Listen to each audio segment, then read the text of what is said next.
So let's just wait for another 1 minute and then we'll start.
Okay. Okay. We're good? Good evening, everyone. I'm excited to be here this evening. I think we can start. I'm excited to be here this evening. It's a good time to, gather together virtually to discuss about Africa and innovation. I believe strongly there's no better time to discuss about innovation in Africa and how we can possibly move things forward. My name is Kay Bamigboye. This event is organized by Angel Arc. This is a flagship event for innovations in Africa, and what we intend to do is to position Africa and innovation to the global audience. So we are no longer known as the dark continent, but now we are known as an innovative continent. So next slide, please. So briefly, I would be talking about Angel Arc and what we stand for within the next couple of minutes. Angel Arc, basically, what we do is we build community of innovators, and we'll do this through several ecosystem activities, developer outreach, and driving innovation through different programs with our partner. Next slide, please. So before I go on, let me just introduce myself. Like I introduced myself earlier on, my name is Kay Bamigboye. I'm the regional manager for Angel Arc, covering Africa. I have a background in computer science, and also I'm a programmer. But what drives me most these days is to see how Africa can become a very viable ecosystem of the future, where technology innovations are coming out. So this is why I decided to work with Angel Arc on this journey. Next slide, please. So briefly, let me talk about Angel Luck. We've been building community for 10 years now, and within our ecosystem, we've got up to 235,000 developers, covering 164 countries globally. And it's very interesting to say that we've organized up to 10,000 hackathons within the space of 10 years. And we've been able to, create new companies. Like we've got companies doing fantastic, within the space where they choose to play. Yeah, so 10,000 hackathons organized in 10 years, and we have footprint in 164 countries. Please, could you go to the next slide, please? Please, next slide, please. Okay, thank you. Bridging opportunities to the talent. Angel Luck is a global innovation organization that runs ecosystem engagement programs, including hackathons, developer relation programs, incubators, and more, bridging tech companies to the brightest talent. So what we've been able to do over the years is to bring innovative ideas and innovative minds closer to tools and opportunities that exist within the corporate entities that we partner with. And we understand that there's really no shortage of talent if you look at Africa, for example, but most times there's a limitation of opportunity. And this is the role that Angel Luck has come to play in Africa, to bridge that gap between opportunities and talent. Next slide, please.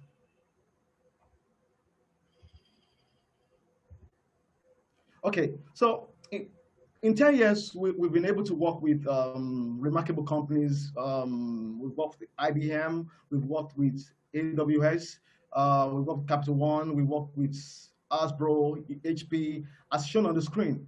So what we've been able to do with this organization is to drive mostly the developer ecosystem, to drive innovation around their solutions, to even get them to get feedback from their users, from developers, and to help them to build better products. And again, we've done this remarkably for 10 years. We bring brands closer to their community, and we take them to where they've not been before.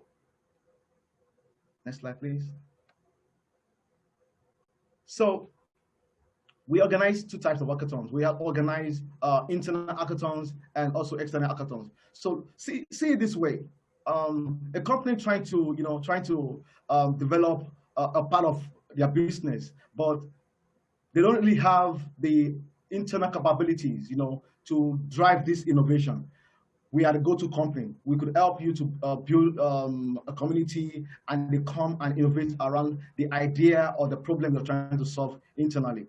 And also, don't forget, your internal teams could also be brought into this internal hackathon, whereby like we did for UBS Bank, for example, we're able to bring together their developers within the countries that they operate from.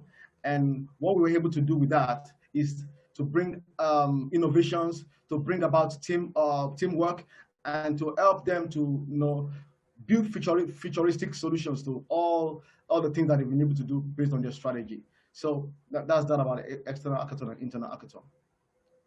Next slide, please. So I mentioned earlier on that Angel Luck is about opportunity. One good thing we've been able to do very well is to bring people with raw talent and connect them to global opportunities through our hackathons. The previous slide, yes, Arish is based in our office in India, but Arish started engaging with Angel Luck since 2013 as an ambassador, and then today, because of the way we are global in nature, we have opened Harish to a lot of opportunities, and Harish now heads our operations um, within the South Asia region, and it's also part of our is also part of our platform team. Is the one that is driving our platform team. So one more time, welcome again, and this is just a brief introduction about Angela. We're looking forward to doing great things in Africa. Let me also mention that we've partnered with a lot of organizations in Africa and in South Africa, in Ghana, and we're still forming partnership across the continent. Um, Thank you for coming on board this evening. Without much ado, I would like to jump right into the chat. But before I do that, I would like to introduce someone that I'm very, very excited to introduce.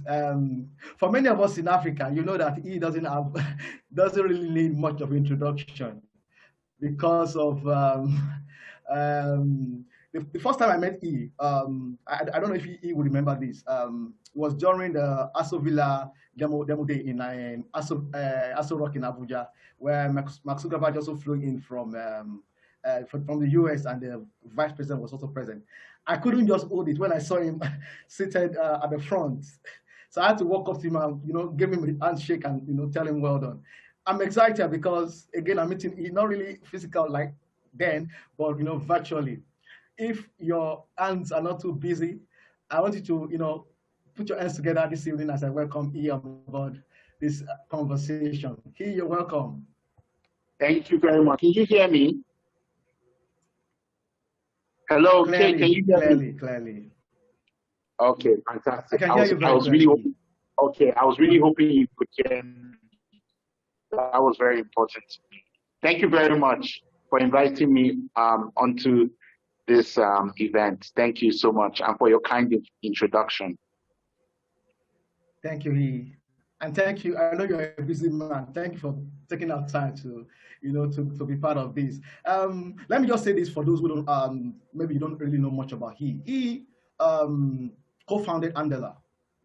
We all know what Andela had done within the continent. One thing that brought Mark Zuckerberg to Nigeria was Andela. And another landmark, one thing that I'm also very proud to say is that he also co-founded Flutterwave. Flutterwave is one of the unicorns on our continent today. And for me, that is a remarkable achievement. And I want to really congratulate you on this remarkable achievement. I know you've got a lot of plans for the continent, and we'll be talking about those plans through Future Africa project. But E, let me just, you've been an inspiration to a lot of people within the continent. What really, drove you to the journey, the journey of innovation? What was the driving force? What drove you to start what you've been able to do in a short time? Thank you for inviting me again. I think for a lot of people have a lot of very different answers to this sort of question, but I'll be very honest with you. At first it was really just money.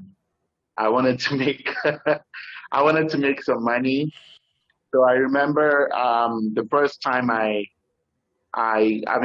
knew about tech was my friend Pierre Aries, who I'd met from the first day of school, when he just walked up to me randomly, even though I didn't know him before, and asked me to stay at my house.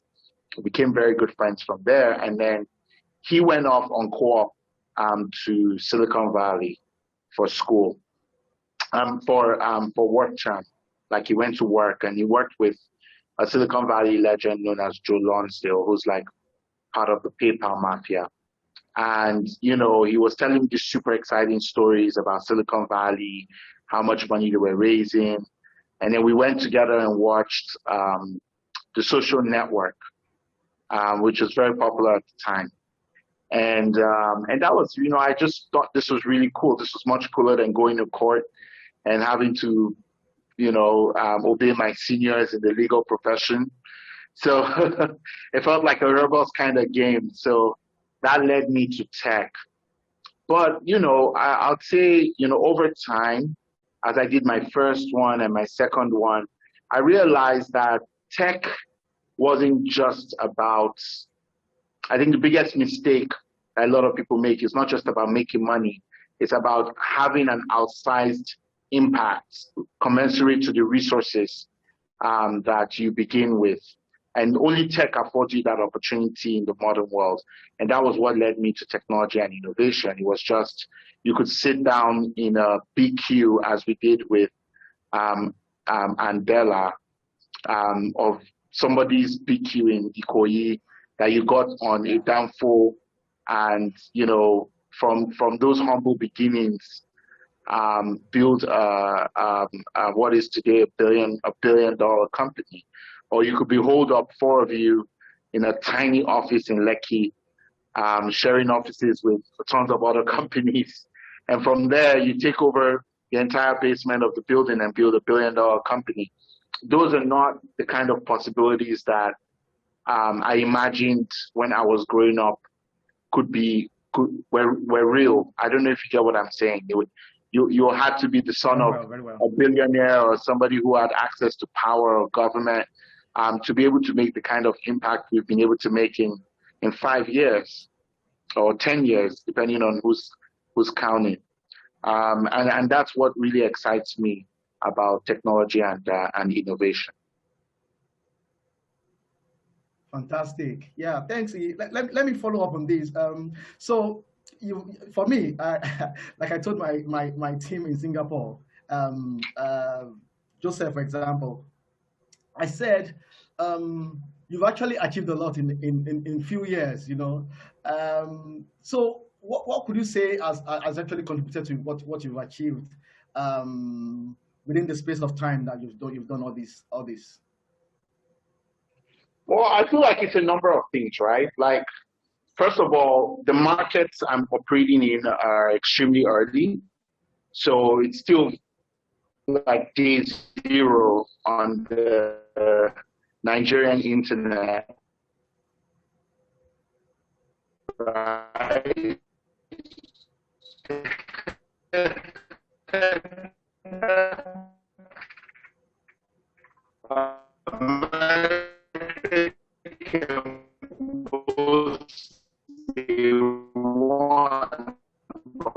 We don't even have everybody in Nigeria connected. Not even the majority of our population is not even connected to the internet. So it's still zero on the Nigerian internet. And so, I mean, I'm not as surprised as most other people about the growth, because there's just so much room to grow, right? And that's part of why it's happened so quickly. But I think there are other interesting factors, if you ask me.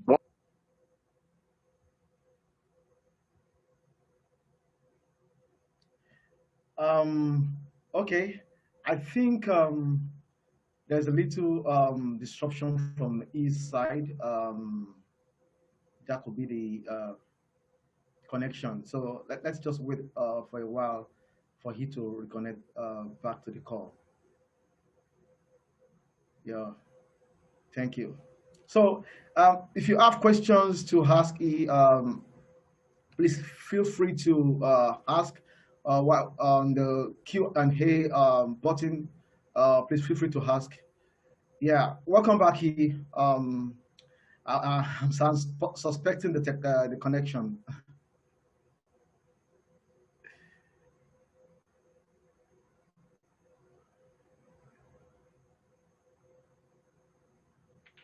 Hello, can you hear me? I can hear you. I'm suspecting the connection. Okay, I forgot. Yeah, I think the connection wasn't very good. So let's just go right back. Where was I? Where did you stop hearing me? You're talking about. Hello. I can hear you. Maybe you can you hear me? I can hear you clearly. Yeah, you could just what you said like 40 seconds before you went off, if you could just do a little Yeah. recap. Yeah. Okay, no problem. Sorry about the connection. So what I was just Okay. saying, what I was trying to say, is that what I was trying to say was really that the reason why it's so easy to grow and do what we've done so quickly is because number one, it's a very young market. It's still day zero on the Nigerian internet. The vast majority of the population is not connected.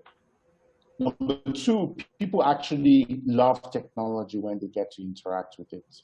People are excited about technology because they can see how much better it makes their lives. And there's a lot of receptiveness to technology. A lot of the supposed cultural barriers to technology, maybe other cultures that are far more conservative than in Nigeria, where the population is youthful, right, and vibrant, don't exist. The young people are desirous of technology. But I think the most important thing is that technology is solving some really, really big problems, right?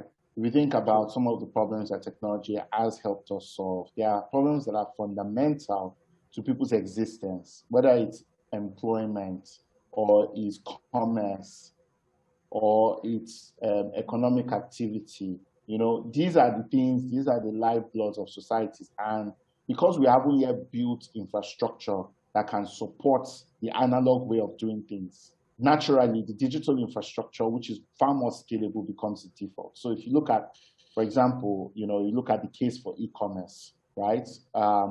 We don't have malls. We don't have a lot of malls. When I was in the US, I noticed that almost on every neighborhood, you had a mall or a neighborhood mart or something like that. In Nigeria, you don't have that, right? You don't have those as the default. You have a few malls, but I think the whole country of 200 million people, there are maybe 30 malls across the entire country. So, you need you need to now use e-commerce if you're a trader. And these malls are very, very expensive for the average person, right? So many of them can't afford to sell their wares in malls. And so it's these are some of the issues that we deal with in our context that make technology extremely useful and easy for people to adopt. Thank you so much, He. I really love that. Let me also ask you, and this is based on. Hello, can you hear me? Okay. I Okay, can hear you. fantastic. I can hear you. I can hear you. So, Africa, innovation in Africa. What would you say? Would you say that? Can you hear me? Can you hear me? I can hear you clearly. Okay, I think there's a lag. I can hear you clearly. I think there's a slight delay, but I can hear you clearly. Yeah. So, innovation in Africa. I want to ask you: do you think we are on the right track, based on your assessment and what you've seen so far? No, absolutely. I think as far as innovation in Africa is concerned, we're doing a lot. We're doing a lot of things right. However, there's always room for improvement. No one can say, oh, I know so much. There's no room for improvement. There's always room for improvement. And I think that's where there's probably work that all of us can do together to move things forward. But what I see us missing sometimes in this conversation about innovation in Africa are the fundamentals of an innovation ecosystem. What are the fundamentals us at the Fund for Africa's Future, we think about these things all the time. So we're asking ourselves, talent, right? This is key to any ecosystem. If you notice, there are many ups and downs in Nigeria's technology ecosystem and Africa's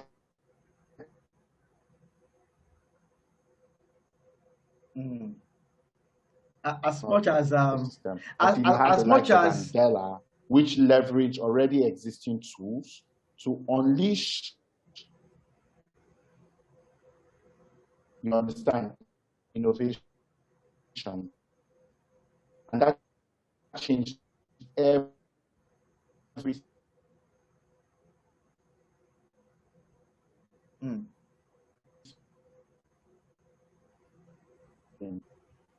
Everything.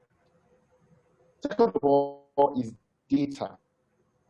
How can you leverage data to better understand the true problems of market?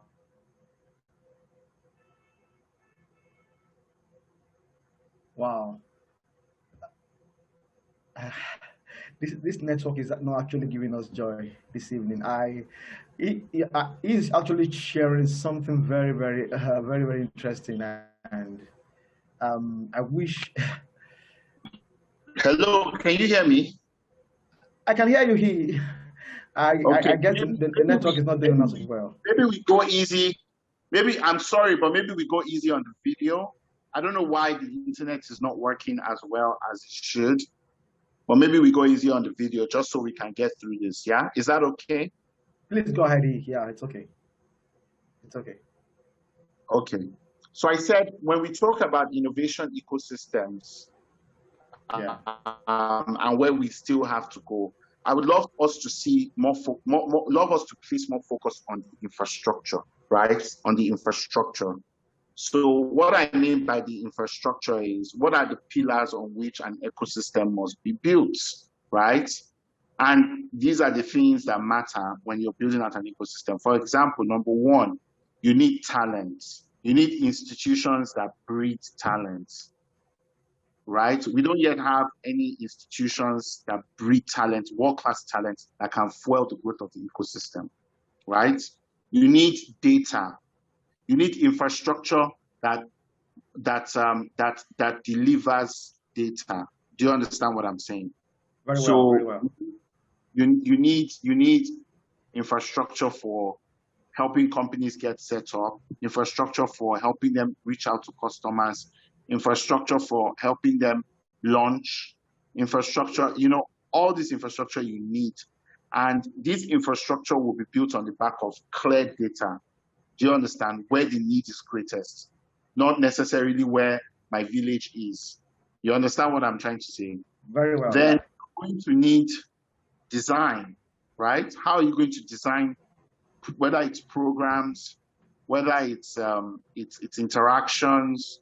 How will you design the ecosystem so that things support each other, things are layered on each other?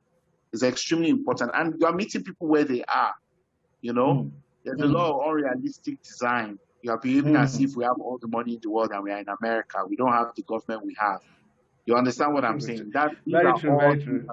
Design. Then the most important thing will be distribution, right? How can we build partnerships with allied groups so that we can ensure that our technology reaches the hands of people, right? There's so many groups that have been ignored in our deployment of technology. I used to joke a long time ago that if you wanted to launch a consumer app in Africa, all you need to do is go to Redeem Camp and put up a banner. But these are not typically our first port of call. You understand what I'm saying? When it comes to distribution, but they have the distribution. But we have not figured out how to properly engage them in our distribution effort. So we always have problems. So these are some of the things that we need to fix.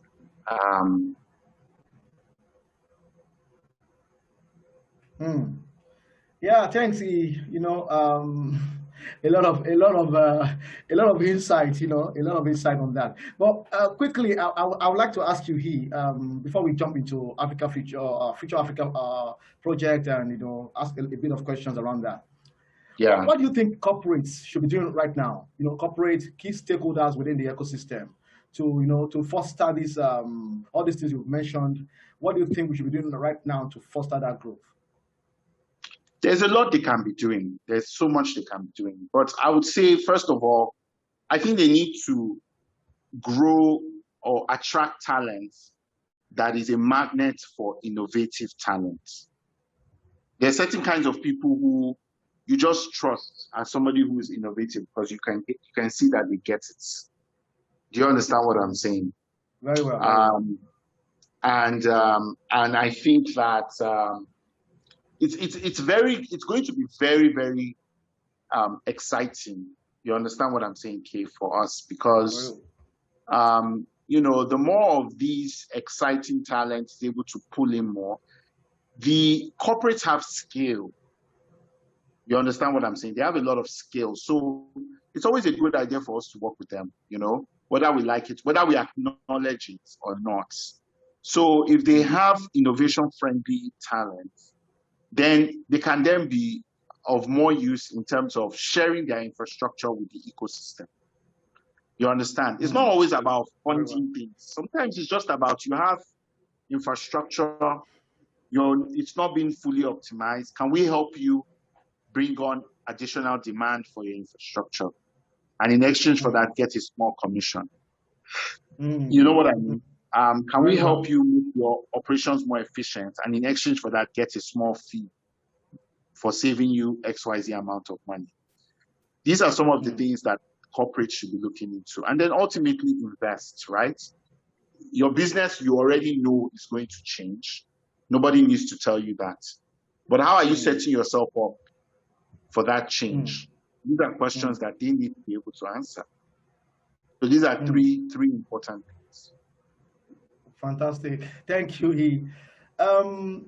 Because of time, I'm really enjoying this conversation, but because of time, we didn't, have chance or give you the chance to talk about the Future Africa initially. But so I want you to, tell us about the Future Africa project, your aim, what you want to achieve. Yeah. Yeah. So I think for Future Africa, the big idea is very simple, right? Okay. The big idea is that, when I came back into the market and I was looking at the numbers as we are all exclaiming about how quickly the ecosystem has grown, one of the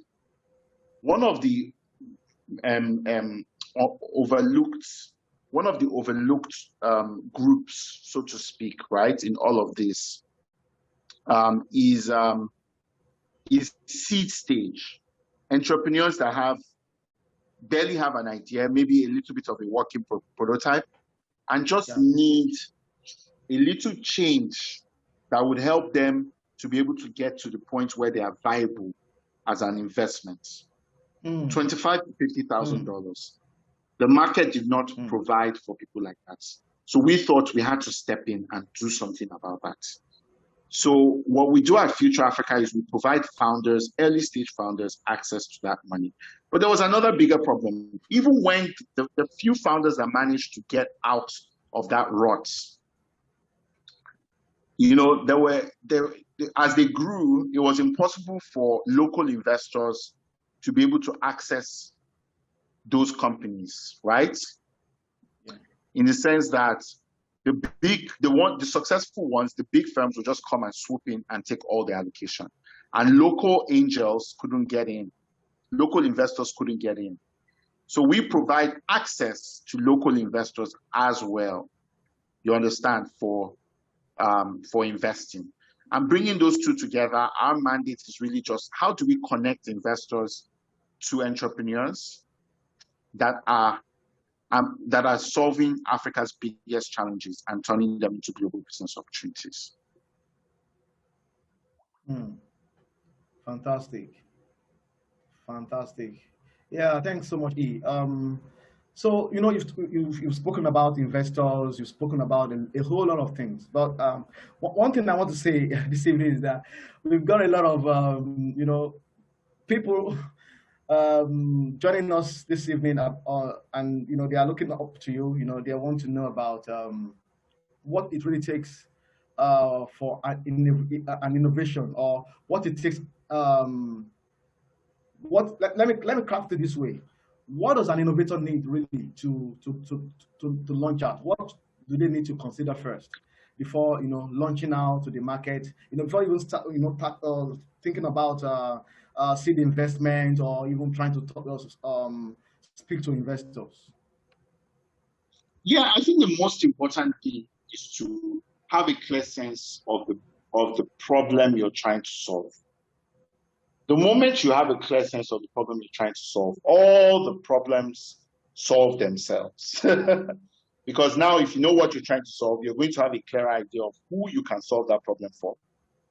Once you have a clear question of who will pay for that problem to be solved, or how they derive value from solving that problem. I don't know if you understand what I'm trying to say. Very well, I understand. I understand. I understand. Yeah. I understand. So these Okay. are some of the things. Who are you solving the problem for? Mm. You understand? Yeah. So let me ask you also. $3 million in investment so far. Within your portfolio. Yes. What are you looking forward to? Companies, or let me not say companies because they're not companies yet. Startups looking at raising funds from Future Africa. What's your message, and what are you looking forward to? What do you think someone should bring to you that will align with your vision, like you said? Yeah. So there are many things that startups thinking about raising from Future Africa should be thinking about, right? But I think the biggest thing is really I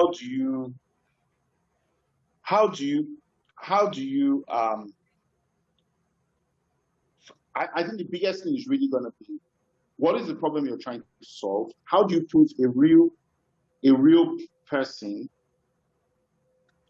solves this problem? How do you prove a real person has this problem, and that you have tried solving them and understood the issues associated with those problems and solving those problems, right? I find a lot of founders are very concerned about funding, and a bit too early, before they've even figured out what problem they want to solve and whether anybody wants to solve that problem. And the pictures, but because we don't know what you're really trying to do, if there's a business in what you're trying to do, and we don't really understand, what it is, like what the problem is, we end up passing on the deal. So the biggest thing is, look, if you want to serve yourself well, figure out a way to, if you have an idea, try and prototype the idea. Even if it's one customer that pays you for it, it carries a lot of weight. And then it becomes a lot easier for us to then rationalize with real data who you're solving a problem for, and how, and be able to understand, comparative to the solutions that exist today, what needs, what makes sense and what doesn't. Fantastic. Thanks for that, E. Moving on, let me ask you this question. And this looks like a personal question, but again, a lot of people want to learn about your journey and experience. I'm sure as a startup then, and as an entrepreneur, you had some moments where you were so discouraged about this whole journey. We would like to know how you were able to weather the storm during that period, or those periods. Oh no, there have been many periods like that. You know, many people are more familiar with failures or some of the failures. So, you know, there's always that. And that's just the nature of the world. But there have been many times when I was very discouraged and I wanted to go back, get paid employment. I thought maybe this was the wrong thing to be spending my time. And I'm grateful I didn't do that. And to be very honest, the only way I got through those storms was my faith, right? Just understanding that this was what God wanted me to be doing, and resting on promises that He had made to me. You know, that was what gave me faith to continue my own entrepreneurial journey.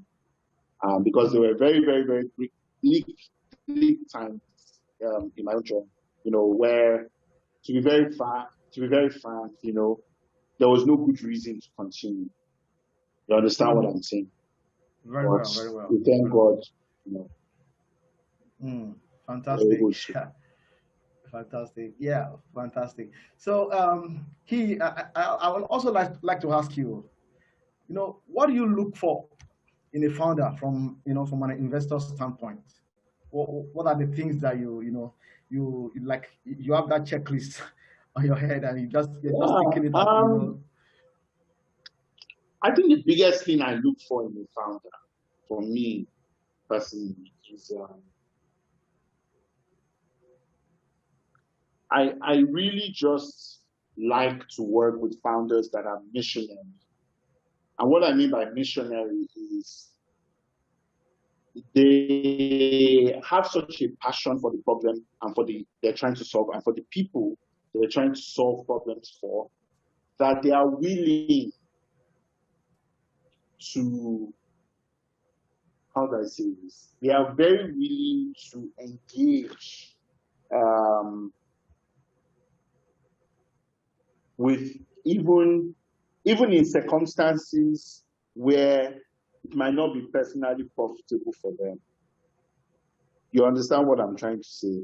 They are very sacrificial in their engagements. They don't look at things from the point of view of one or all or competition. They see it as what is necessary for us to achieve this goal, and they are willing to do whatever it takes. You understand what I'm saying? Because, you see, entrepreneurship is not a rational venture. It's not something that people should want to do. You understand what I'm saying? Very true. You know?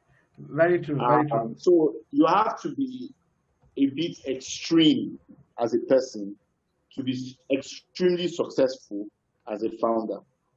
And that means that you have to have so much passion for what you're building that nothing can take you away from it. Not if tomorrow they told you, build this startup, you're not getting any equity and you're not getting any pay. You so much love the space that you would go and do it anyway. Those are the founders that I like to work with. Fantastic. Yeah, thank you so much, a lot of insight right there. I will move to the Q&A part of this conversation right now. Let me just start from one question that I got before we jumped on this call. The name is Dele Thomas, and he said, I think Africans are innovative people. And he's asking you, do you think our environment encourages innovation? So that's just the question. Do you think our environment encourages innovation? Well, the problems are in plain sight. And anywhere where there are problems, there has to be innovation to solve those problems. You understand what I'm saying? So I think just simply by virtue of the fact that the entire continent is filled with incredible challenges, right? True. You know, there is innovation, right? There has to be innovation. Now, are we in an environment where you can scale that innovation without bother? Not really.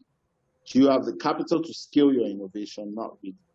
But in terms of delivering or creating innovations, I think our market, we couldn't have a better market for doing so, because, you know, you don't really have any powerful legacy infrastructure to battle. Everything is new. You understand what I'm saying? So there's no powerful legacy taxi medallion company to confront Akuba. So those are the things, right? Thank you. Yeah, another question coming from Oyekunle Abolani, where he's saying that how could would an innovator or would innovators in the construction industry attract investment? I think what he's saying is this: maybe he plays in the real estate or construction sector.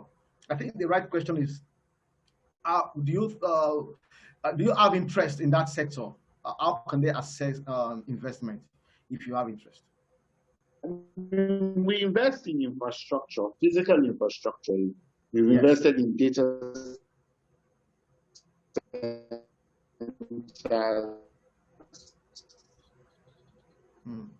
We have a few living projects going on, some sort of value add that goes beyond the real estate. And the reason why we don't do that is because we just realized over the years that what is really, really, really important, right, in all of this stuff that we try to do, right, is whose problem are we trying? Deficit problem. I would have a very different reaction from if they tell me they're just trying to do innovation in real estate. You understand what I'm saying? I understand. So, it would end up coming down to, it would end up coming down, quite frankly, to how prepared how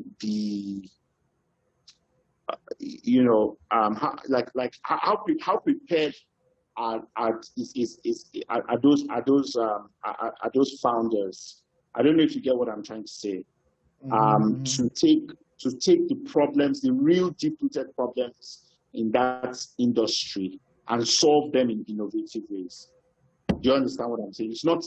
It's not a question for us. It's a question for the founders. I don't know if I'm making sense. It makes sense. Makes sense. So they need to be very clear with the problem they're trying to solve, and then the innovation they are bringing on board to be able to even before reaching out to investors and the likes.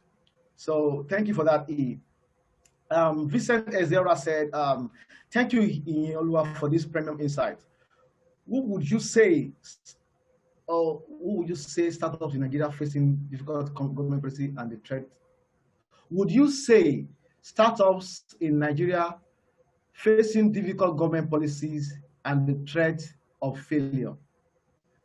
I don't know if that question is clear. He said, would you say startups in Nigeria face difficult government policy and threat of failure? Well, I mean, I have a difference of opinion on those types of issues, and the way I look at it is, yes, there is a real threat of failure as a result of hostile government policy. There is a real threat. It's real. It can happen. But in most cases, it's not the entire story, right? There's often some other kind of value that the founder can provide that either frees them, you understand what I'm saying, from the topsy-turvy of the local markets. I don't know if you understand what I'm saying. Yeah, go ahead, I understand. If, for example, you focus on building your software such that you're able to expand globally, then the specter of government regulation is no longer quite your problem, right? And that's something that you can do. Or if you decide to follow along with the new direction the government sets, You understand what I'm saying? Maybe in the case of ride hailing, the ride hailing people change to food delivery or parcel delivery. It's possible. It's always possible for you to reinvent your business, even in the wake of government policy, hostile government policy. So that's the point of interest. Fantastic. Yeah, thanks for that. I will have asked you a follow-up question, but I've got a couple of questions from the attendees that I would like to ask. So someone says, I would like to know your option on decentralized finance and blockchain. Do you think this can be a game changer in Africa? Lastly, would you invest in decentralized finance projects? Yeah, I'm a big fan of decentralized finance, and we've invested in Bitcoins, and we're also looking at building like a fund for decentralized finance. So this is something that we care a lot about. We're particularly interested in applications of decentralized finance to capital markets, because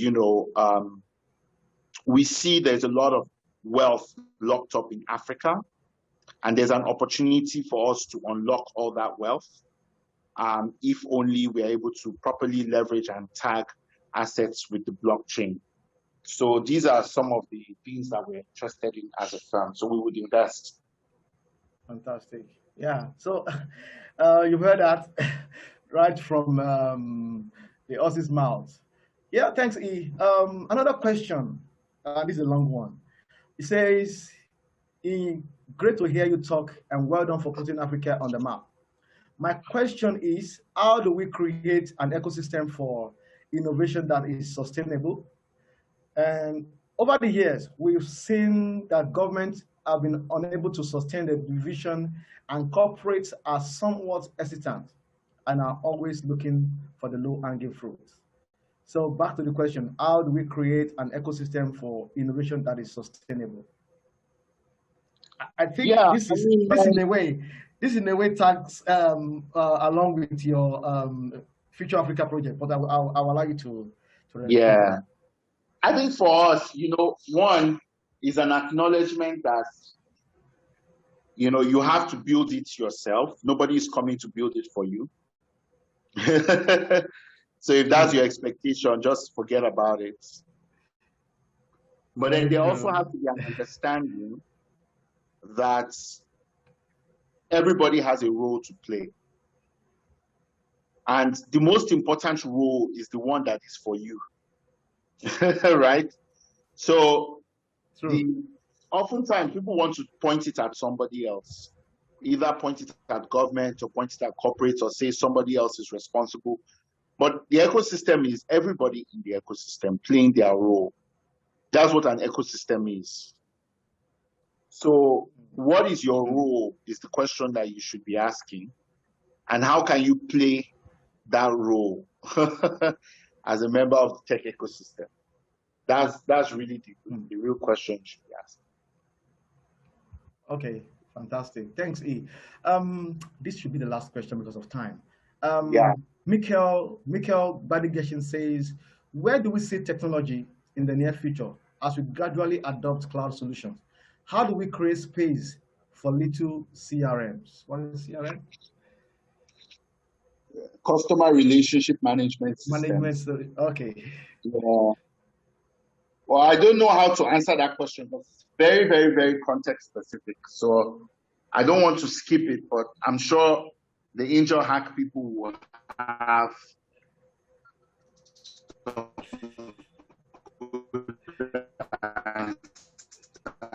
answers for you, because I don't have good answers for you. Okay, fantastic. Yeah, you pushed him to us. We'll answer. So further engagement, can follow after this. I'm going to maybe share my email address maybe after this call. Thanks, E, for this time. I was thinking this was going to be maybe a 35 minutes, 40 minutes. So I still have a lot of questions to ask.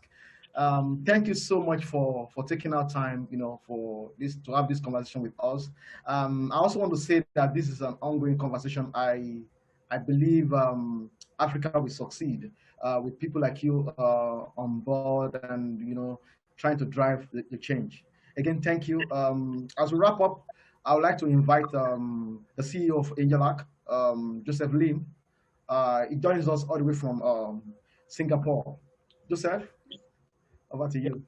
Yeah, and thanks so much. Yeah, I really love the insights, and we personally haven't been to Africa. We've been most other continents, but super exciting. I mean, people in Singapore, people in China, all the VC funds are looking at. You want to pursue that kind of returns. Everyone's looking at Africa now, right? So yeah, just quick introduction on my side. Joseph Lim here. So I'm based out of Singapore, currently the CEO of Angel Hack. So really love the points that Yi mentioned, and I think for our role in the ecosystem that we see, I think broadly speaking, there's three big buckets, right? It's ideas, talent, and capital, right? Yi has been on the idea side of things as an entrepreneur, now looking to deploy the capital side. I think as Angel Hack, we are really looking to bridge the ideas and talents part. So we're organizing hackathons, working with students to help them get more innovative, build ideas, get familiar even with technologies. So I think that's another point that Yi mentioned earlier about pushing talent to access the right technology, the right platforms. So yeah, I think really glad to connect with everyone. We want Africa would definitely be one of the key markets that we will look to continue focusing on. We want to build up the community, see what else we can do for the community, and yeah, I think just quickly to answer the question just now, someone's asking about CRMs. Based on just what my personal view on this side of the world, these players, obviously the big ones are like Salesforce, HubSpot. They already and they already managed to kick out some of the big enterprise players like like SAP, right, who did CRM for years. But what the small players are all doing is just finding like hyper verticalized industries. So like they build customizations for just like very specific industries. It could be real estate. It could be like the sustainability space, because for Salesforce, for just a couple of other big CRM platforms, it's just very expensive to use, and they wouldn't be able to go down to the level of customization at a price point. So to answer, how do the small cloud players play? Typically, they're doing hyper verticalized. Yep. I think that's all the time we have, and we definitely do want to stay connected with everyone. Yeah, Kay, back to you. I think we can conclude this session, and thanks so much everyone for joining us today. Thanks again to Yi. Thank you very much. Thank you very much. I have to run because I have another call. But thank you so much for inviting me. Have a wonderful rest of the evening. Bye-bye. Pleasure. Thanks so much. Thank you, E. Thank you, E. And thanks everyone for taking our time to join on this call. If you're interested, you want to build your ecosystem, this is what we do for organizations and government and agencies and corporations, like I've mentioned in the past. And if you're looking at organizing hackathons for developers, innovators, student communities, we've got about 230,000 of them. So reach out to us, reach out to me, and let's have a conversation around your innovation journey. On behalf of the entire Angel Hack team, I want to thank everyone for taking time to join this evening. You can shoot me a mail at Bamigboye@angelhack.com. Anytime you're looking at creating new stuff and you want developers to come on board to innovate around it, feel free to reach out to me. Thank you for joining, and I hope next time we invite you for a meetup, a call like this, you join us. Thank you, and anywhere you are, have a very good time. Bye for now.